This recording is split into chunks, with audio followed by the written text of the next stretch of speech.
welcome back to my channel. Just coming to talk to you guys just a little bit about, some of the things that's, popping off in the headlines.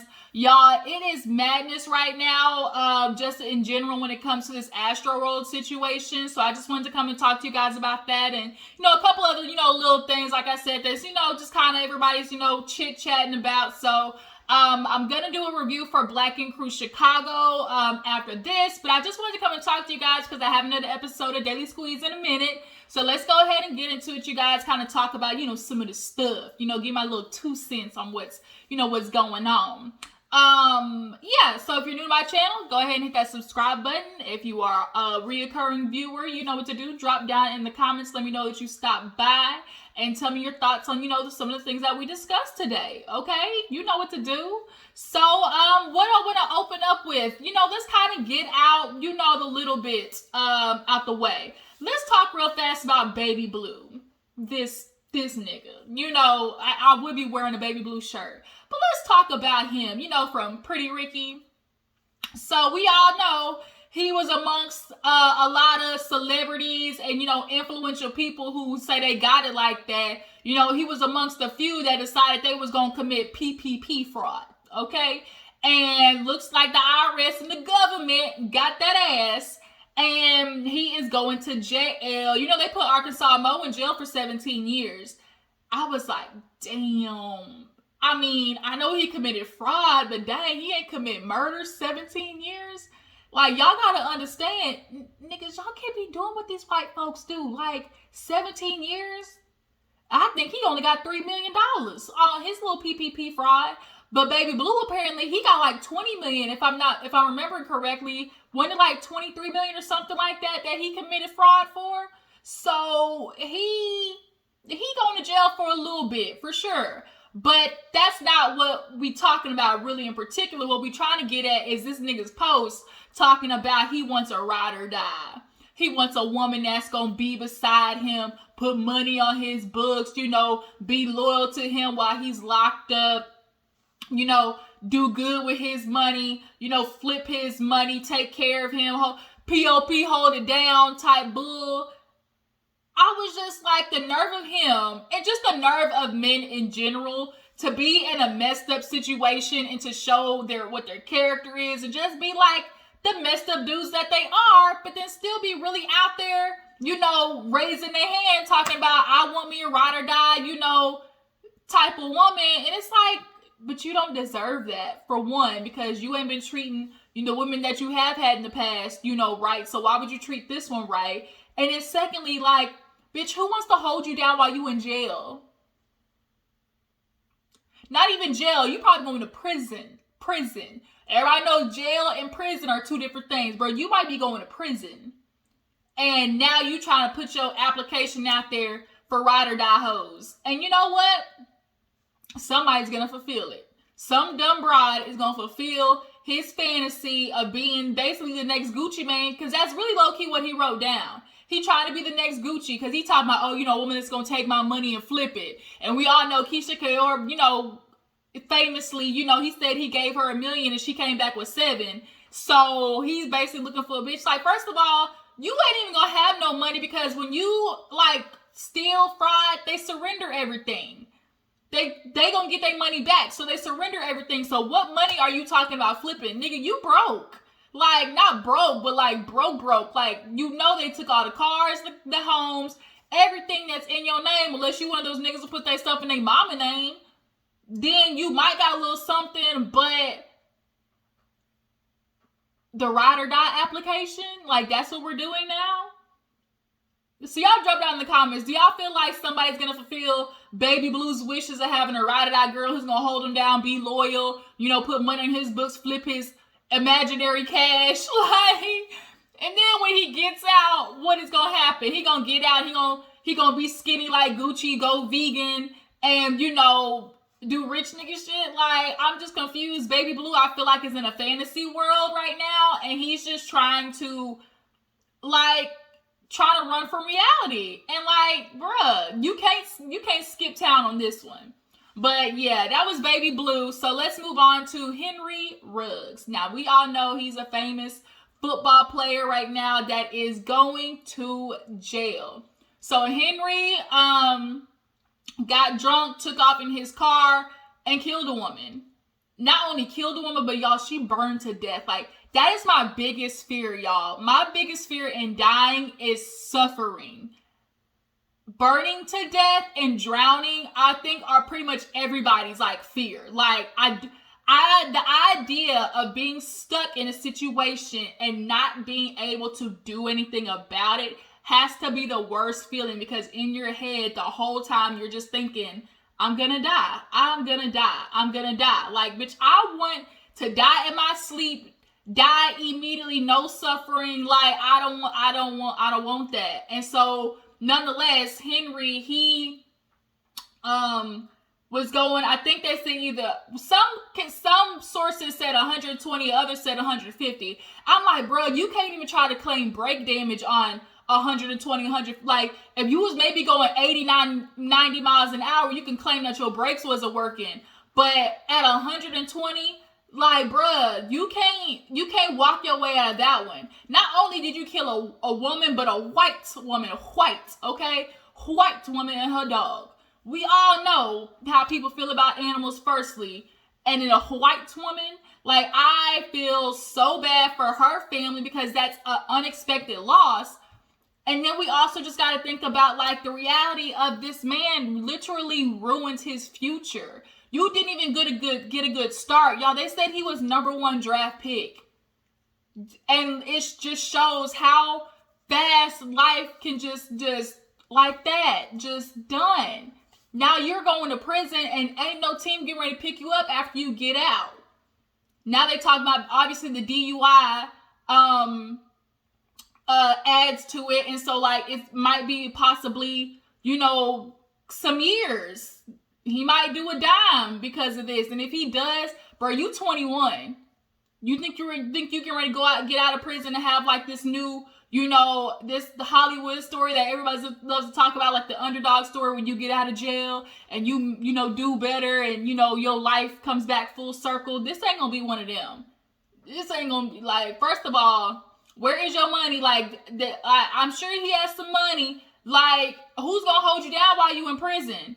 And then I think it was rumored that, like, his girlfriend was, like, taking up for him or something like that. Or, like, people in his circle was saying, like, the girlfriend should have took the fall or some shit like that. It was a lot going on in this situation. But nonetheless, I'm just, like, really flabbergasted at a story like this, to the extent of, like, bruh, everybody knows, like, they limit, right? And so you couldn't call an Uber.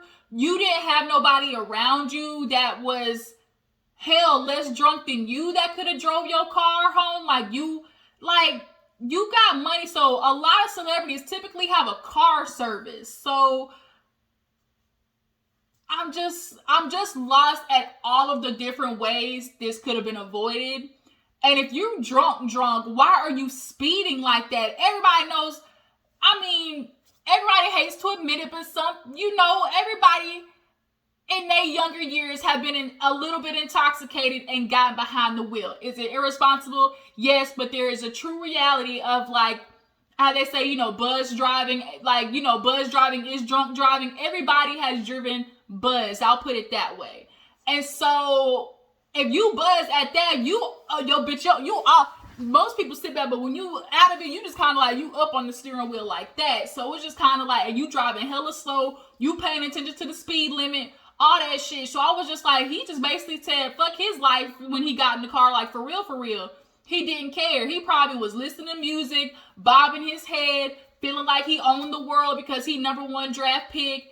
And just like that, it's over. It's over, bruh. It is over. Like, literally, in big words, how the last of the game, anytime a game ends, it literally just says game over. That's what's going on with you, Mr. Henry. And I just can't imagine how his family feels. Like, her family for sure. But I'm just like, the juxtaposition of how, like, literally 2 lives were affected that fast. Well, and then, how many lives were affected by this one thing? I'm just confused how, like, nobody was around him. Like, did nobody be like, hey, where Henry at? Like, was nobody, like, I'm just, like, confused. Like, you went out to a party, was nobody around you? Like, nobody was around you? I'm just confused in that aspect. But, yeah, nigga, you going to jail. You about to go to jail. So moving on from that, let's talk a little bit about, I want to say a couple of words about Will and Jada. Y'all, Will and Jada have been up every goddamn day or week. It seems like Will and Jada got some shit going on. But what's really starting to, a conversation about their relationship. And, Will is doing his book, and he was doing like that, like, dad bod thing. And, he lost his weight, looking good. Will is like on this spiritual journey. And every person kind of gets to a point in life where they really are trying to search for like that inner peace, that soul, that just a way of like fulfilling your soul. And like I said, having that inner peace, like you reach that point of understanding, like I'm like, damn, like how my life is going. I just really want to have self-love, self-happiness, inner peace. And you want to understand yourself to a different, a different capability. And so I think, obviously, with his book coming out, that headline about him thinking about killing his father because he was abusive to his mother, don't shock me, especially like when you're a child and you want to protect your mom. And so I could only imagine as a kid, like witnessing that and really being angry that you couldn't stop it, He was like, shit, I was an actor. Like, I would have gave the best performance. Shit, I would have got an EGOT with how I could push this man down the stairs and with nobody even bat an eye about it. And I'm glad he was honest about it because, there are other people that were in his situation. A lot of people judge Will and Jada, but the truth is, they're going through shit that a lot of couples are going through. A lot of couples go through that phase of like, I fucks with you, you my wife, you my husband, we made these vows, but I don't like you right now. I don't even want to look at you. You're not hearing me. Like, our communication is off. We're not getting anywhere. F it. I'm about to go out here to these streets. Now, we all know Jada and August with that whole entanglement situation. But a lot of people forget that Will admitted that he was out there, community dicking it for a while too. Like, he had his fair share of indiscretions. And basically it was Jada's turn. Do I feel like they have an open relationship? Absolutely. Do I feel like that they're still having sex, y'all? You guys, I don't think so. Will and Jada right now are giving me real friends cohabitating vibes. He's super busy. She's doing red table talk. I really think they've reached a peak in their relationship of, we understand that we are friends, we have kids, we have a system going on here, but we might not necessarily be compatible anymore because we've reached a new sense of self. And a lot of people don't understand, in a relationship, every year you're married to a different person. You're gonna change, you're gonna grow, you're gonna rearrange your because no matter what happens in life, like that changes, a person changes according to that. So you're never gonna stay married to the same person. So as you're getting further into the relationship and both of you are changing into, whatever this person is you are at the time, you're either going to grow together or grow apart. And I really feel like that's what happened with Will and Jada. They both were just doing self-reflection, looking back on their life or whatever. And I think they started to grow apart, realized that, and was like, look, we are busy, but we have kids together. We have this family front going on. Like, we're not going to disrupt that. So this is our home base. This is where it is. Nigga, I might not like you, but you can sleep, like Jada said, you can sleep on that wing in the house. I sleep on this wing in the house, but bitch, you sleeping here type situation. But when they go out, okay, if you go out to, Italy, or if you go out to Australia and you get your little foreign bride and you have your little, fling for the night, so be it. Because, bitch, I'm doing the same thing. Jada said, bitch, anything you can do, I can do better. It's okay. Jada said, do it if you want to. We're going to see how this goes. So I just appreciate that Will and Jada are transparent. A lot of people are scared to do what Will and Jada are doing, but I actually really appreciate it because they do make people, think and maybe other ways than they maybe wouldn't have expanded their mind to, you know? I just appreciate it. But y'all drop in the comments. Tell me how you feel about Will and Jada. Do you feel like, you know, they're expressing too much? They letting everybody into their business? Do you appreciate the fact that they're open and, you know, this allows other people to maybe have conversations that they never would have had before? Do you guys watch Red Table Talk? Drop it in the comments and let me know. I keep up with it sometimes, but I really just kind of look at the little clips that, you know, come on the Shade Room or Jasmine Brand or whatever. But Will and Jada are onto something, because the true thing about monogamy is it's just not beneficial for women, and traditionalism is not beneficial to women. And I'm ready for the moment where women start getting to the point where it's like, maybe we're better off just co-parenting.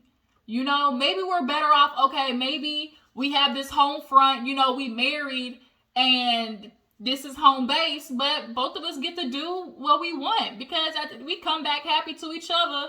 Yeah, we can still smash when we get back home, but make sure that's an agreement though. Don't just go be out there fucking around the streets and your partner, you know, isn't in on the agreement, okay? But I'm just saying, you know, maybe our mind can expound to that idea of, okay, monogamy maybe not being monogamy in this traditional life, maybe not being, you know, the end all be all. So that's Will and Jada. Let's move on. Let's talk about, what else did I want to talk about? Let's talk about Kanye really fast, and then we'll end on Astroworld, because I really want to get into that. So, I'm sorry, I was looking at my dog. He out here, boy, he is rolling out here in the grass, having a good old time by himself. Oh my gosh, my dog is so crazy. So, Kanye West, y'all know his old misshapen head, shaved head ass is out here, and he did the interview on Drink Champs, and boy, was he letting them have it, okay? First, he starts off talking about Big Sean being like the worst decision. First of all, Big Sean don't even mess with nobody. Like, Big Sean, like, how often do we really hear about Big Sean in any type of mess? So he said, first of all, Big Sean before said that Kanye owed him $6 million. But he said Big Sean was the worst decision he ever made. And he falls in the category with John Legend of feeling like they two fake ass niggas because they let the Democrats, you know, he said he let the Democrats use them to turn their backs against me. I'm sorry, Kanye, but I think John Legend and Big Sean don't need Democrats to look at you and say, bruh, you crazy. Especially at the fact that you was over there, you know, eating Donald Trump's booty hole for a whole 2-3 months. And John Legend, he said something very poignant. He said that Kanye was interested in, or Kanye buttered up to Trump because he saw something that he sees in himself, which is the narcissistic underdog. And I was like, ooh. Because sometimes there are those underdogs that are there because they're so narcissistic. Like, they don't improve anything in their life because they feel like they can do no wrong. That kind of is Kanye. And for sure, that is Trump with his old Cheeto ass with a toupee on. So, I mean, you talking about they turn their backs on you, bro. You turned your whole back on the culture for a minute. You basically said, F the black people. We was looking for, you know, George Bush don't care about people. Like, that's what we was looking for. But George Bush or Bill Clinton, one of them, whatever he said, like, you know, he don't care about black people. That's what we was looking for. But Kanye, like, here lately, mentally, you kind of been out of it. Why you walking around with your head looking like your daughter shaved it? Like, you look like you allowed your daughter to play in your head. And now here we are, you talking about Big Sean. Then he moved on to talk about, you know, him and Kim are still legally together, even though Kim been rumored out here to be, you know, messing with Pete Davidson. Look, if anything, all that's going on is Kim is fucking around. That's all it is. Kim, if y'all ain't seen or heard, Pete got that thing be thangin', okay? That's all it is. That he had them, his little gray sweatpants went viral. And look, Kim clearly ain't getting it from Kanye at the moment. So she maybe just need a little, you know, just a little attention. Just need that cootie cat touched up. So she know, because her and Pete were on SNL and they shared a kiss for the skit. So maybe, it's just a little, swing by in the night. Drop that dick off, okay? That's all she wanted, because like I said, Pete's thing be thinging. And he's the perfect, fuck buddy, because he's somebody that she would never actually consider a relationship with.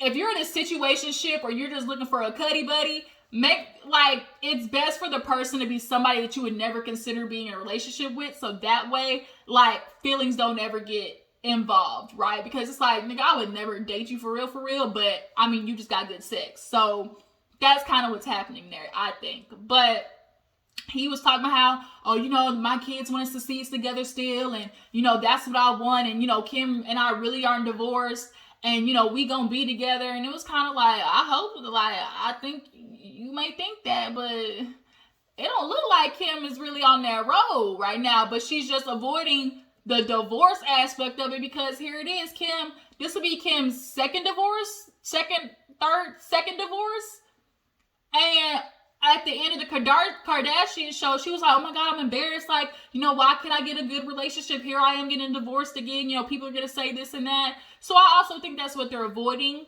Then Kanye went on to talk about how Drake, him and had the beef. And talking about some producer being a copycat. Kanye was letting it out, okay? Might want to be the last thing that you do, because Kanye, ain't nobody fucking with you right now in the industry. I know you got Donda and stuff like that, but everybody's genuinely concerned about your mental health, and you seem not to be.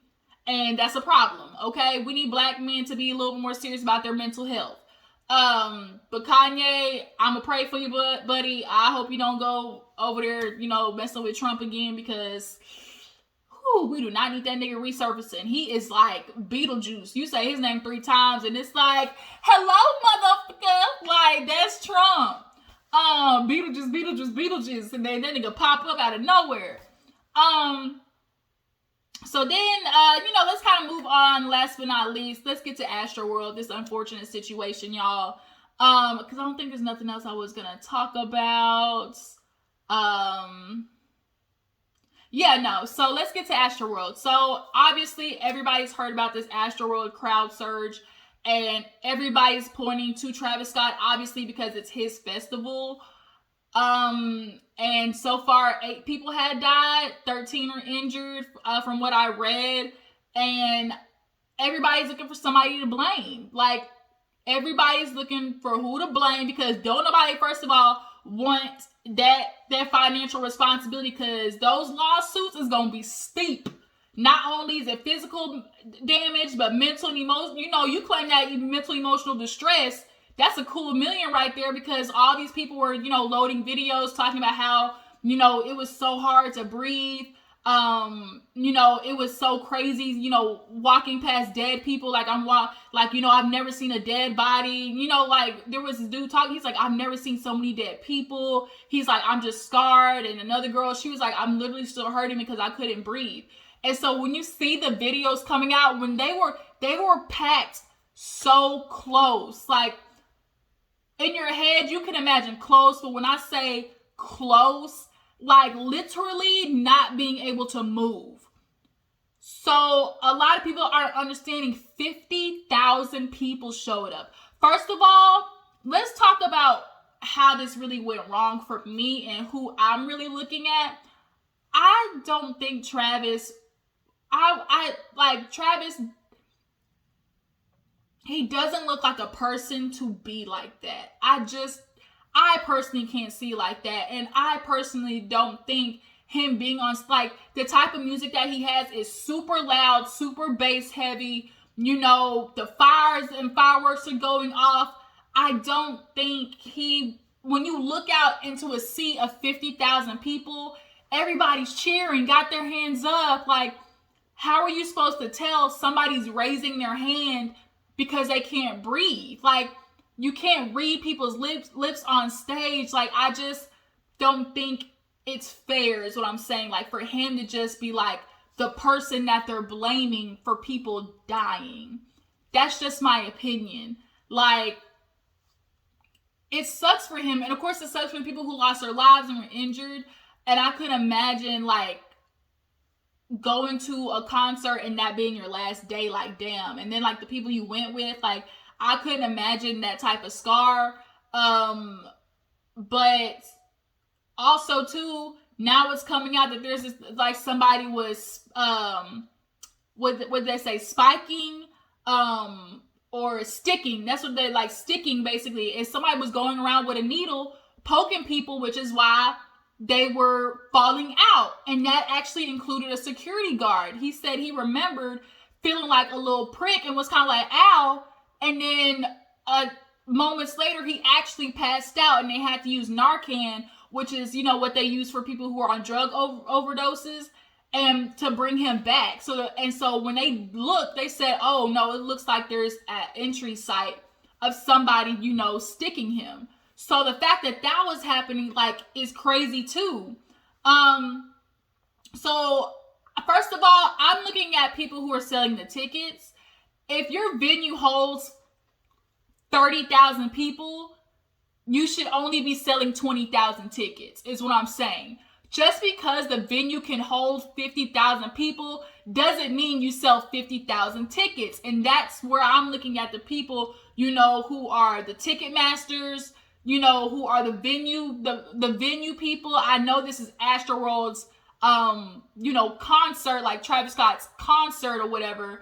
But to me, who owns the venue? Like, who's selling the tickets? Who sets up the security for the venue? Because for me, I feel like there should have been barricades and a space at each, like, point.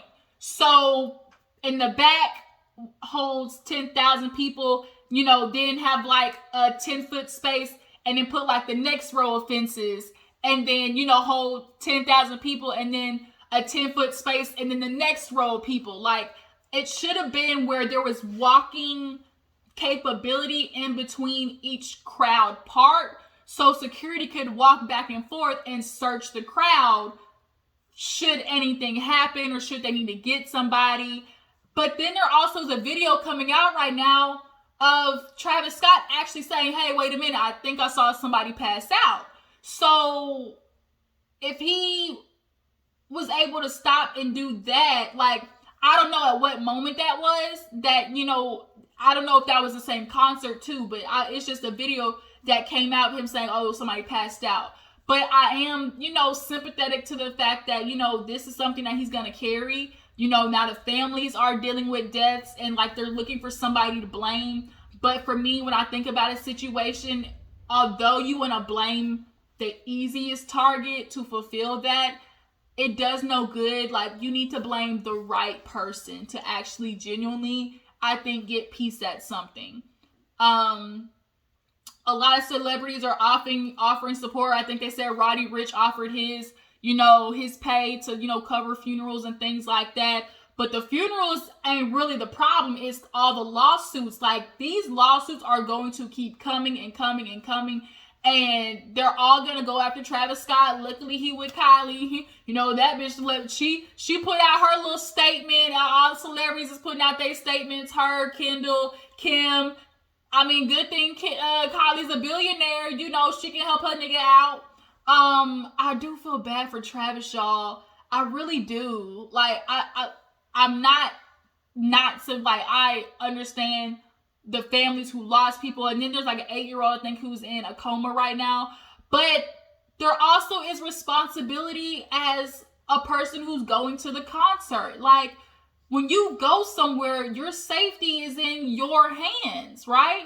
You go to a club, your safety is in your hands. Yes, the venue has a responsibility to some extent, but you know nobody's going to have your back like you do. So depending on a venue who only cares about, you know, the money,